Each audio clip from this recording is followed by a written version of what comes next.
نعیم صاحب مجھے بتائیں کہ سیکنڈ اشرے کی جو اشرہ مغفرت ہے اس کی امپورٹنس بتائیں. دیکھو دنیا میں بزل جو بھی کچھ ہوتا ہے نا جی وہ اللہ کی مرضی اور ارادے سے ہوتا ہے. بالکل. کسی کے ہاتھ میں ہے کچھ نہیں. ہاں جی. یعنی بالکل ایسا ہم لوگ سب ایسے ہیں جیسے پپٹس نہیں ہوتے. ہاں جی. وہ پپٹس کے ساتھ نا ایک باریک سی وہ تاریں لگی ہوتی ہیں, وہ انویزیبل ہوتی, نظر نہیں آتی. بالکل.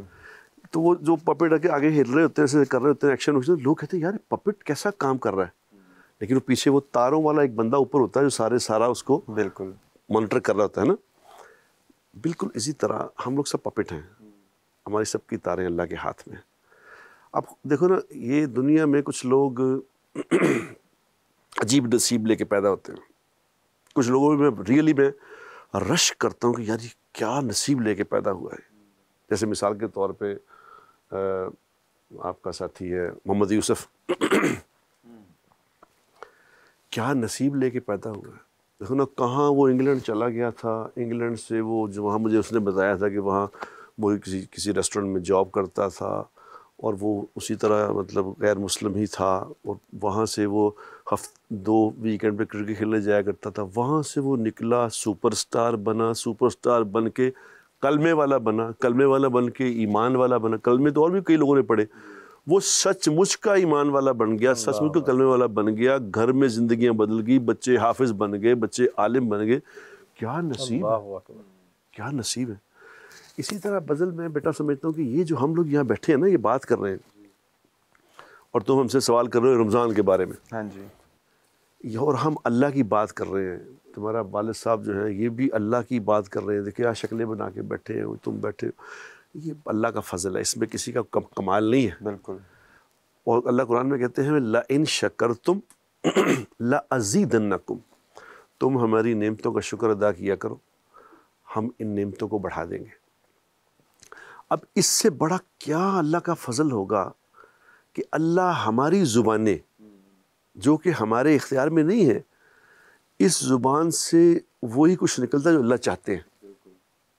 جس کو اللہ پسند کر لیتے ہیں اس کی زبان سے اللہ اپنی باتیں نکلواتے ہیں. جس کو اللہ ناپسند کر دیتے ہیں پھر وہ اول فول بکتا رہتا ہے, پھر اور باتیں کرتا رہتا ہے, وہ سمجھ نہیں جاتی کہ کیا کہہ رہا ہوں. بالکل. تو جس زبان کو اللہ نے قبول کر لیا اس بات کے لیے کہ جاؤ میری باتیں کرو, میری عظمت بیان کرو لوگوں کے سامنے, میرے نبی کی سیرت بیان کرو, میرے احکامات کو لوگوں کے سامنے بیان کرو, یہ بڑے کرم کے ہیں فیصلے, یہ بڑے نصیب کی بات ہے. ابھی آپ نے محمد یوسف کی بات کی, مجھے ایک بات میں آپ سے پوچھنا چاہتا ہوں, مجھے بتایا اگر میں صحیح ہوں, کہ جو نان مسلمز ہوتے ہیں, میں نے اکثر یہ نوٹس کیا, اور وہ مسلمان ہو جاتے ہیں, ان کو آپ دیکھیں ایک بندہ شروع سے اس کا ایک اور ریلیجن رہا ہے, اس کو کچھ نہ کچھ بہت ہیوی چیز ہٹ کی ہوگی جو وہ مسلمان ہو جاتا ہے, اور اس کو سمجھ آتے ہیں. مجھے لگتا ہے کہ وہ زیادہ اچھے پریکٹسنگ مسلم ہوتے ہیں بجائے کہ ہم, کیونکہ ہمارے لیے ایک ہوتا ہے کہ ایک طرح سے گھر کی مرغی دال برابر ٹائپ, ہم تو بڑے ہی اسی کے ساتھ ہوئے ہیں, لیکن انہوں نے وہ چینج کیا ہے. کیا یہ صحیح ہے کہ وہ زیادہ اچھے, ان کو کچھ سمجھ آ جاتی ہے؟ بیٹا ایک تو یہ بات ہے, سمجھ آ جاتی ہے, لیکن بس یہ ایسا ایک کوشچن ہے کہ جو اللہ سے ہی پوچھیں گے کیا مطلب کہ اللہ کیا تھا سسٹم, اللہ ہی جانتا ہے کہ کیا کچھ. اب میں ابھی گیا ہوا تھا وہاں امریکہ میں, جماعت میں گیا ہوا تھا, وہاں میں نے ایک لڑکا دیکھا. اس لڑکے کو میں دیکھتا ہی رہا, بڑا ہی خوبصورت لڑکا تھا, ایسے 16-17 سال کا لڑکا تھا. وہ کسی مدرسے میں نے دیکھا, وہ پڑھ رہا تھا. میں نے کہا یار اس بچے کے چہرے پہ بڑا نور ہے. میں نے کہا بات سنو, اس کا نام تھا عبداللہ. ہاں جی. کیا پتہ نہیں کوئی اور نام تھا, مجھے نام پتہ میں. تو بڑا حسین سا بچہ تھا, تو میں نے اسے بلایا اپنے پاس. تو میں نے کہا کیا کر رہے ہو؟ اس نے کہا میں نے حفظ مکمل کر لیا, میں اب نا وہ کر رہا ہوں, عالم بن رہا ہوں, کتابیں پوری کر رہا ہوں. بڑا نورانی چہرہ. خیر وہ چلا گیا. تو جو اس مدرسے کا جو باس تھا نا, محتمم تھا, اس نے مجھے بتایا, اس نے کہا نہیں بھائی آپ نے بچہ بڑا پوائنٹ آؤٹ کیا ہے, یہ والا اتنے بچوں میں سے آپ نے اس کو پوائنٹ آؤٹ کیا ہے. میں کہا یار مجھے ایسے ہی اس کی طرف ایسے میرا دل کھنچ گیا, یہ کیا ہے یہ؟ اس نے کہا میں بتاتا ہوں وہ کیا ہے یہ. میں کہا کیا ہے؟ اس نے کہا اس کی ماں بھی گوری تھی, اس کا باپ بھی گورا تھا. اب وہاں شادی کا تو کانسیپٹ ہوتا نہیں, پہلے وہ پارٹنرشپ ہوتی ہے, نکاح کا تو ایشو نہیں. اب وہ اس کے باپ نے اس کی ماں کے ساتھ کچھ وقت گزارا, اور یہ اس کی ماں پریگننٹ ہو گئی. اب پریگننٹ ہوئی تو یہ اس کے باپ نے اس کو ڈس اون کر دیا, اس نے کہا یہ میرا بچہ نہیں ہے.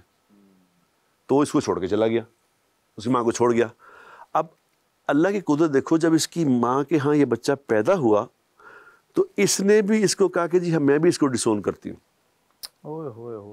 یہ وہ کسی وہاں پہ کوئی ادارہ ہے وہاں چھوڑ کے چلے گئے کہ جی ہم اس کو جس نے کسی نے لینا تو یہ لے لے اس کو. تو وہ بچہ ایک مسلمان ماں باپ تھے جو جن کے ہاں بچہ پیدا نہیں ہوتا تھا, انہوں نے اس بچے کو اڈاپٹ کر لیا. اللہ, اس بچے کو اڈاپٹ کر کے انہوں نے اس کو پالا پوسا بڑا کیا, تو ابھی انہوں نے حافظ بنایا ہے, ابھی عالم بن رہا ہے. تو یہ لیکن بیک گراؤنڈ اس کی کیا ہے, تو میں نے یہ دیکھو کیا نصیب لے کے پیدا ہوا یہ کہ اللہ works in mysterious ways. یہ اللہ کے سسٹم ہے, اللہ ہی جانتا ہے یہ کیا معاملہ ہے.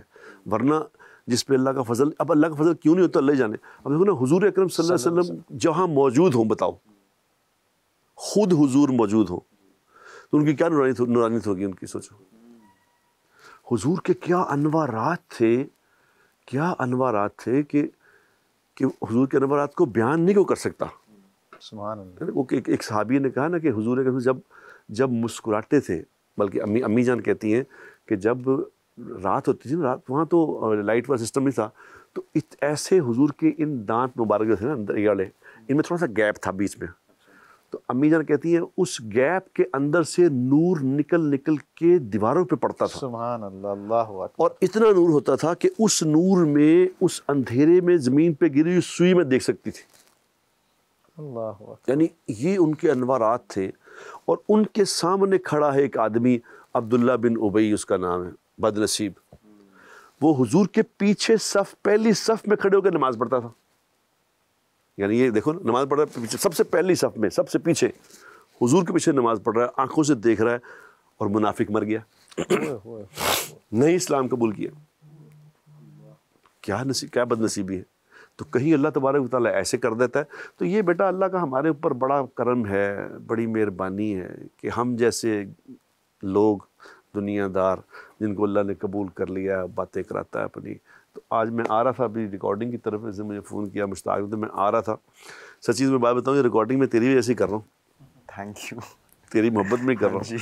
تو میں پابندی سے, میں نے جب سے شو بزنس چھوڑا ہے نا, اس کے بعد زندگی میں کبھی 30 سال بعد پہلی دفعہ ہے کہ میں کسی اسٹوڈیو میں آیا ریکارڈنگ کرنے کے لیے. مجھے باقی کا تو پتہ نہیں, پر میں بہت خوش نصیب ہوں کہ آپ سے میں بات کروں, کیونکہ مجھے ہمیشہ آپ سے بات کر کے بہت اچھا لگتا ہے. نہیں, تو ہمارا بیٹا. تو میں خیر جس بات اور شروع ہو گئی, جب الحمدللہ روزے چل رہے ہیں, بڑا مزہ آ رہا ہے, بڑا مزہ آ رہا ہے. اور یہ بھی ایمان کی بات ہے کہ جس کو اللہ ایمان دیتے ہیں اس کو مزے آ جاتے ہیں.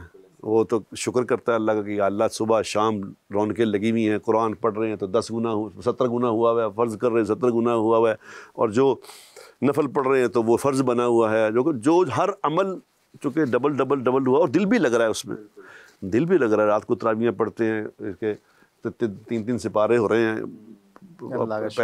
پہلے اشرم ہی اللہ نے ختم کرا دیا, وہ 3 سپارے پڑھتے تھے مشتاق کی تم لوگوں کی طرف ہی. تو وہ سپارے رات کو پڑھنا, تہجد پڑھنا, نمازیں پڑھنا, بڑے مزے لگے ہوئے ہیں. ہاں جی. آج میں سے آ رہا تھا تو میں نے میرے ذہن میں ایک آیت آئی, تو میں کہ تمہیں آ کے میں سناؤں گا وہ آیت.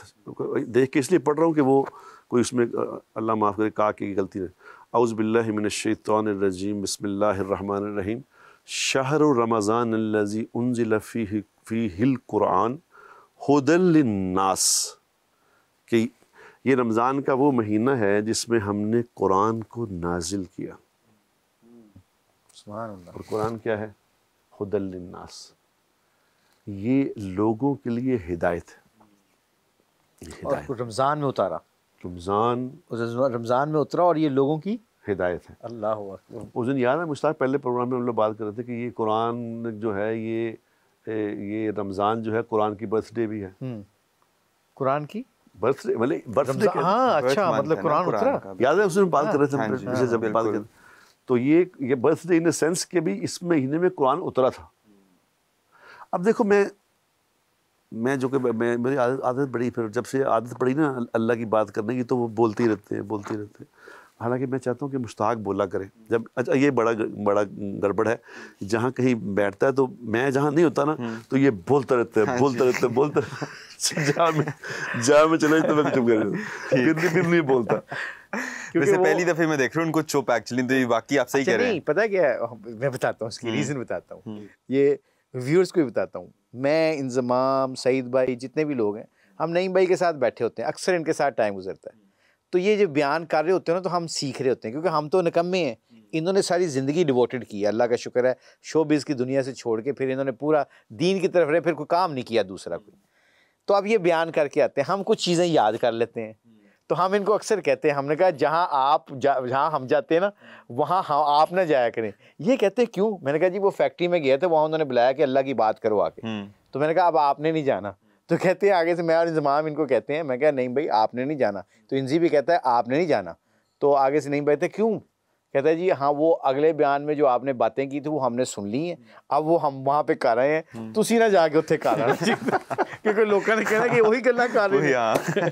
تو اس لیے یہ اللہ کا شکر ہے بدل, یہ ان کو اللہ جزائے خیر دے. یہ ہو گئے ذوالقرنین بھائی ہو گئے, اور 2-3 ہمارے ساتھی ہیں جنہوں نے بہت زیادہ محنت کی ہمارے پاس. سعید انور کی زندگی کے بارے میں آپ نے پوچھا تھا نا جو, تو اس میں آپ کو میں بتا رہا ہوں کہ سعید بھائی کی زندگی میں نعیم بھائی نے کیولری گراؤنڈ میں, کیولری میں رہتے تھے, بڑی محنت کی. اس وقت بندہ بڑی آسانی سے ادھر سے ادھر ہو سکتا ہے, تو اس لیے یہ بہت ضروری ہے کہ آپ کی انوائرمنٹ ایسے لوگوں کے ساتھ ہو جو آپ کو پروٹیکٹ کریں. جیسے مرغی اپنے بچوں کو چیل سے نہیں بچاتی, اسی طرح کئی دفعہ آپ کو شروع میں ایسے لوگوں میں, ایسی سراؤنڈنگ میں چاہیے ہوتا ہے جہاں پہ آپ کو پتہ ہو کہ آپ صحیح ڈائریکشن پہ چل رہے ہیں.